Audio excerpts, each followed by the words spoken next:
చెప్పాలంటే no words. పూర్తి వివరాలకు చదవండి రేపటి సాక్షి హైదరాబాద్ ఎడిషన్.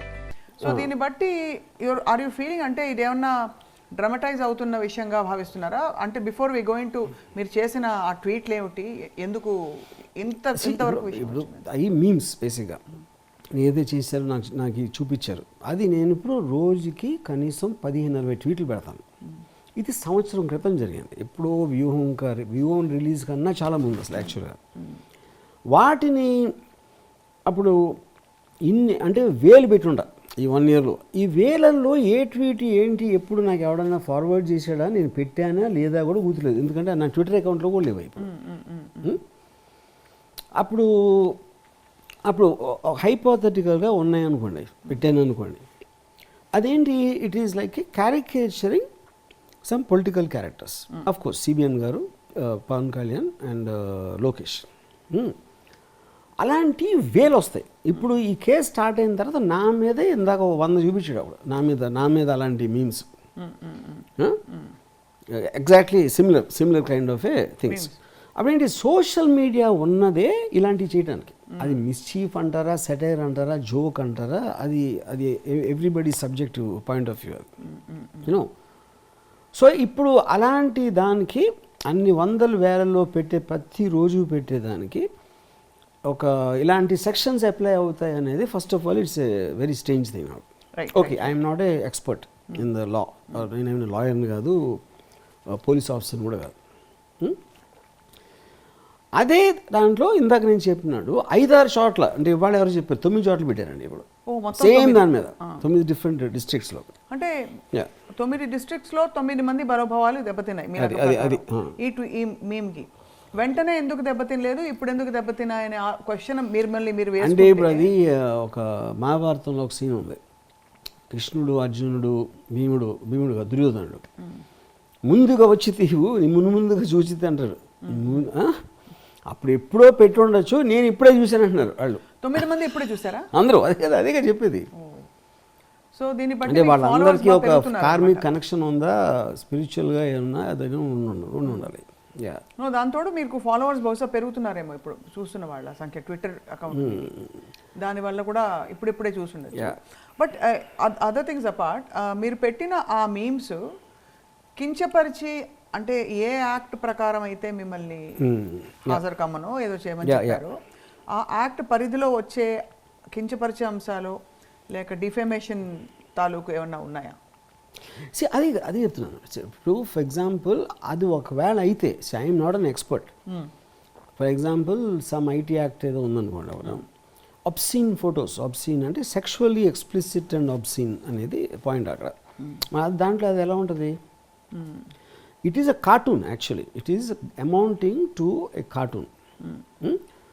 ఇప్పుడు కార్టూన్స్ అనేది అంటే one of the most fundamental things of డెమోక్రసీలో 19A ప్రకారం, the manner you want to express an opinion in form of any image or a word or a poem or a quote or something, in anything expression అనేది దానికి వేరే రకాలుగా చేయొచ్చు.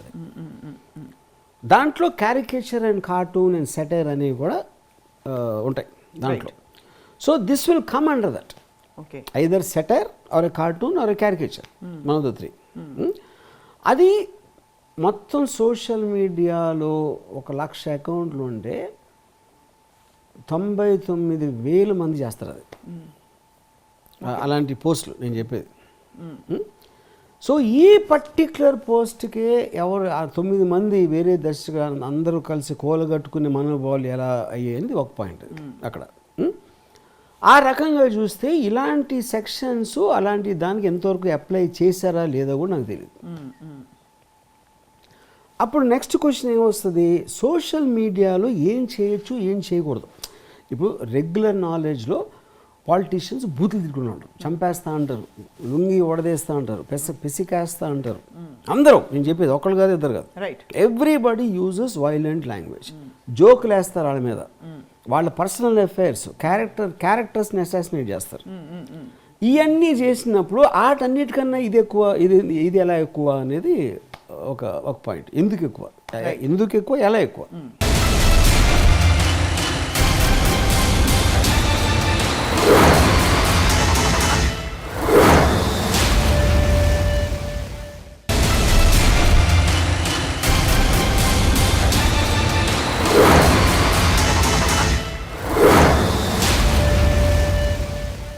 ఏదేమైనా ఈ political ఉచ్చు మీ చుట్టూ కొంచెం బిగుసుకుంటోంది ఫీల్ అవుతున్నారు. రైట్. ఇప్పుడు పొలిటికల్ ఉచ్చు అంటే ఇప్పుడు ఎవరైనా సరే ఒక పొజిషన్లో ఉన్నప్పుడు వాళ్ళకున్న పరిధి మేరకి వాళ్ళు ఒక అడ్వాంటేజ్ తీసుకోవడానికి ట్రై చేస్తారు. I think everybody does it. Right. మీకు డిగ్రీలు మారచ్చు, చేసే విధానం మారచ్చు, కానీ అలా చేయలేకపోతే అసలు పవర్ ఎందుకు చేతిలో ఉండడం, పవర్ కోసం ఎందుకు పాకులాడడం, first point. So I don't have a problem with that. నేను దాని గురించి కంప్లైంట్ కూడా చేయట్లేదు. నేను బిలీవ్ చేసేది ఏంటంటే నాకు మీకు నేను అంటే నచ్చలేదు, నాకు మీరంటే నచ్చలేదు, మన ఇద్దరం చెప్పుకున్నాం. ఇది ఏ లిమిట్? Physical limit. ఇప్పుడు డెమోక్రసీలో ఒక ఓల్డ్ లైన్ ఏమనంటే your freedom ends where my nose begins. నీకున్న పరిధిలో నాకు దెబ్బ ఫిజికల్గా నువ్వు కొట్టనంత వరకు నువ్వేమన్నా అనుకోవటానికి నీకు స్వేచ్ఛ ఉంది అనేది పాయింట్ అక్కడ డెమోక్రసీలో. సో ఫ్రీడమ్ ఆఫ్ ఎక్స్ప్రెషన్ ఎందుకు ఉండాలి? ఫస్ట్ అఫెండ్ చేసినందుకే ఫ్రీడమ్ ఉండాలి.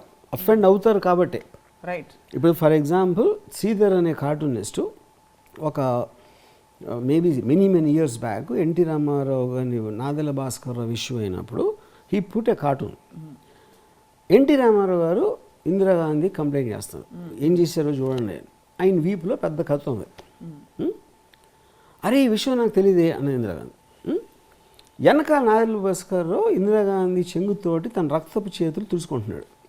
ఓహో. ఇది అంటే ఏంటి అది ఉద్దేశం? ఈనాడు కానీ శ్రీధర్ కానీ వాళ్ళ ఉద్దేశం ఏంటంటే ఇందిరాగాంధీ వెనక నుంచి చేయిస్తుంది అని చెప్తున్నారండి. ఎవరు? నాదెళ్ల భాస్కర్రావు. అంతకంటే డెఫమేషన్ ఉండదు కదా. ఇంకేముంటుంది? అప్పుడు ఎవరు అఫెండ్ అవుతారు దానికి? నాదెళ్ల భాస్కర్ అఫెండ్ అవుతాడు. నాదెళ్ల భాస్కర్ చేసి అది వేరే విషయం, కానీ అఫెండ్ అయ్యేది అతనే కదా. అతను ఇందిరాగాంధీ అఫెండ్ అవ్వాలి. అప్పుడు అది ఆ కాంటెక్స్లో అప్పుడు అది చేయకూడదు, అది అఫెండ్ అవుతారు కాబట్టి మీరు అది చేయటానికి వీలు లేదంటే ఎవరు ఏం మాటనే ఉండదు. ఇంకా మనం పొద్దున్న లేస్తే సోషల్ మీడియాలో సైడులు తీసుకోవడం, ఒపీనియన్లు చెప్పడం, ఆడిని తిట్టడం, అదే ఒక్కటే చేస్తాం మొత్తం దేశం అంతా, వరల్డ్ అంతా. అమెరికాలో అయితే ఇంకా దారుణం ఉంది, especially Donald Trump run up of the ఎలక్షన్లో. So I think the social media point is already a kind of a fact of life. అది రైట్. దాన్ని మీరు కట్టేల్ చేయడానికి ట్రై చేస్తే ఇంకా వేరే ప్రాబ్లమ్స్ వస్తాయి. Freedom of speech, freedom of ప్రెస్ని కట్టేల్ చేస్తే అసలు ఎందుకు ఉంది freedom of press? Because fourth estate అనేది డెమోక్రసీలో చాలా ఇంపార్టెంట్ థింగ్. ఫోర్త్ పిల్లర్ కాన్స్టెంట్గా చెక్ పాయింట్ ఉంచాలి, లేకపోతే వాళ్ళ పవర్ని అడ్వాంటేజ్గా తీసుకుని ఆటోక్రసీ జోలికి వెళ్ళటానికి చాలా ఈజీ ఛాన్స్ ఉంది అనే దాంట్లోనే ప్రెస్ అనేది ఒక గాడ్రీలుగా పెట్టారు. కానీ మీరు జర్నలిస్ట్ కాదు, మీరు జర్నలిస్ట్ కాదు. అదే నేను అదే చెప్తున్నా. ఆ ప్రెస్ అనేది ఇప్పుడున్న టెక్నాలజీలో it extended to the social media. అప్పుడు no longer press. Eventually press కానీ ఏది కానీ ఎక్స్ప్రెషన్ ఆఫ్ ఎ మీడియం. అది మీరు ప్రింట్లో చేశారా, వీడియో పెట్టారా, ఫోటో తీసారా, అది చేశారా, ఇదంతా మాధ్యమాలు. Eventually all of them are fundamentally about expressing. ఉట్టి ఈనాడే చెప్పాలా, ఉట్టి సాక్షి పేపర్ చెప్పాలా, ఉట్టి వాళ్ళు చెప్పాలా, నేను ఎందుకు చెప్పకూడదు అనే ఒక ఫెసిలిటీ అనేది సోషల్ మీడియా నుంచి వచ్చింది మనకి.